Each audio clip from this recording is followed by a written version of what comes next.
In this video, I will show you how to fix YouTube videos not playing.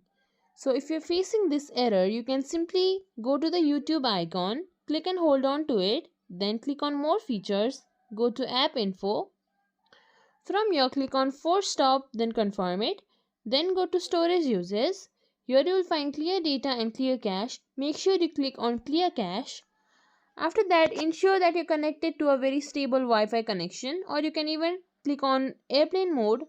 Leave it on for about 10 to 15 seconds, then turn it off again and let your device get connected to Wi-Fi.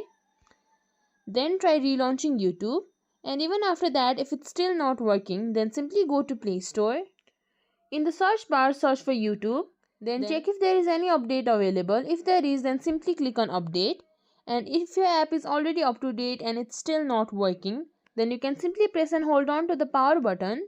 From here, restart your phone, then try using YouTube again. And if the app is not working at all, you can simply go to Chrome or any web browser. In the search bar, search for youtube.com and then try using it through a browser. And that's it. If you think this video was helpful, please like, share, subscribe to our channel, and thank you for watching.